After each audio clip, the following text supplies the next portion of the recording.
حضرت عائشہ رضی اللہ تعالی عنہا نے فرمایا کہ میں رسول کریم صلی اللہ علیہ وسلم کے کپڑے سے منی کو دھو ڈالتی تھی، پھر آپ نماز کے لیے باہر نکلتے اور دھونے کا نشان یعنی پانی کے دھبے کپڑے میں ہوتے۔ حضرت عائشہ رضی اللہ تعالی عنہا رسول کریم صلی اللہ علیہ وسلم کے کپڑے سے منی کو دھو ڈالتی تھیں۔ وہ فرماتی ہیں کہ پھر کبھی میں ایک دھبا یا کئی دھبے دیکھتی تھی۔ کچھ لوگ اوقل یا اورینا قبیلوں کے مدینے میں آئے اور بیمار ہو گئے۔ رسول اللہ صلی اللہ علیہ وسلم نے انہیں لقاح میں جانے کا حکم دیا اور فرمایا کہ وہاں اونٹوں کا دودھ اور پیشاب پئیں۔ چنانچہ وہ لقاح چلے گئے، اور جب اچھے ہو گئے تو رسول کریم صلی اللہ علیہ وسلم کے چرواہے کو قتل کر کے وہ جانوروں کو ہانک کر لے گئے۔ الصبح رسول کریم صلی اللہ علیہ وسلم کے پاس اس واقعے کی خبر آئی تو آپ نے ان کے پیچھے آدمی دوڑائے۔ دن چڑھے وہ حضور صلی اللہ علیہ وسلم کی خدمت میں پکڑ کر لائے گئے۔ آپ کے حکم کے مطابق ان کے ہاتھ پاؤں کاٹ دیے گئے اور آنکھوں میں گرم سلاخیں پھیر دی گئیں اور مدینے کی پتھریلی زمین میں ڈال دیے گئے۔ پیاس کی شدت سے وہ پانی مانگتے تھے مگر انہیں پانی نہیں دیا جاتا تھا۔ ابو قلابہ نے ان کے جرم کی سنگینی ظاہر کرتے ہوئے کہا کہ ان لوگوں نے چوری کی اور چرواہوں کو قتل کیا اور آخر ایمان سے پھر گئے اور اللہ اور اس کے رسول سے جنگ کی۔ رسول اللہ صلی اللہ علیہ وسلم مسجد کی تعمیر سے پہلے نماز بکریوں کے باڑے میں پڑھ لیا کرتے تھے۔ رسول کریم صلی اللہ علیہ وسلم سے چوہے کے بارے میں پوچھا گیا جو گھی میں گر گیا تھا۔ فرمایا اس کو نکال دو اور اس کے آس پاس کے گھی کو نکال پھینکو اور اپنا باقی گھی استعمال کرو۔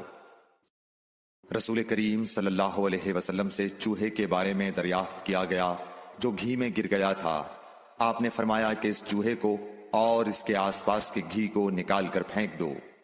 رسول اللہ صلی اللہ علیہ وسلم نے فرمایا ہر زخم جو اللہ کی راہ میں مسلمان کو لگے وہ قیامت کے دن اسی حالت میں ہوگا جس طرح وہ لگا تھا۔ اس میں سے خون بہتا ہوگا جس کا رنگ تو خون سا ہوگا اور خوشبو مشک کی سی ہوگی۔ رسول کریم صلی اللہ علیہ وسلم نے فرمایا کہ ہم لوگ دنیا میں پچھلے زمانے میں آئے ہیں مگر آخرت میں سب سے آگے ہیں۔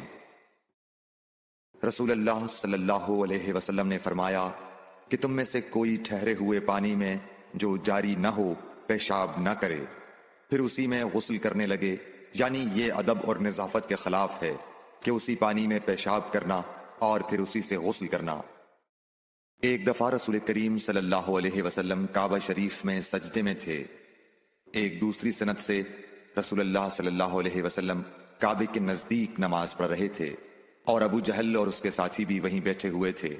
تو ان میں سے ایک نے دوسرے سے کہا کہ تم میں سے کوئی شخص ہے جو قبیلے کی جو اونٹنی ذبح ہوئی ہے اس کی اوجڑی اٹھا لائے اور لا کر جب محمد صلی اللہ علیہ وسلم سجدے میں جائیں تو ان کی پیٹھ پر رکھ دے۔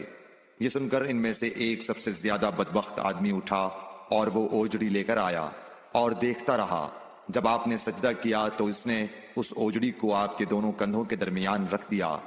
عبداللہ بن مسعود کہتے ہیں میں یہ سب کچھ دیکھ رہا تھا مگر کچھ نہ کر سکتا تھا، کاش اس وقت مجھے روکنے کی طاقت ہوتی۔ عبداللہ کہتے ہیں کہ وہ ہنسنے لگے اور ہنسی کے مارے لوٹ پوٹ ہونے لگے، اور رسول اللہ صلی اللہ علیہ وسلم سجدے میں تھے، بوجھ کی وجہ سے اپنا سر نہیں اٹھا سکتے تھے، یہاں تک کہ حضرت فاطمہ رضی اللہ تعالی عنہا آئیں اور وہ بوجھ آپ کی پیٹھ پر سے اتار کر پھینکا۔ تب آپ نے سر اٹھایا، پھر 3 بار فرمایا یا اللہ تو قریش کو پکڑ لے۔ یہ بات ان کافروں پر بہت بھاری ہوئی کہ آپ نے انہیں بد دعا دی۔ عبداللہ کہتے ہیں کہ وہ سمجھتے تھے کہ اس شہر مکے میں جو دعا کی جائے وہ ضرور قبول ہوتی ہے۔ پھر آپ نے ان میں سے ہر ایک کا جدا جدا نام لیا کہ اے اللہ ان ظالموں کو ضرور ہلاک کر دے۔ ابو جہل، عتبہ بن ربیعہ، شیبہ بن ربیعہ، ولید بن عتبہ، امیہ بن خلف اور عقبہ ابن ابی معیط کو۔ 7ویں آدمی کا نام بھی لیا مگر مجھے یاد نہیں رہا۔ اس ذات کی قسم جس کے قبضے میں میری جان ہے کہ جن لوگوں کے بد دعا کرتے وقت آپ نے نام لیے تھے میں نے ان کی لاشوں کو بدر کے کنویں میں پڑا ہوا دیکھا۔ Like, share and subscribe for more videos.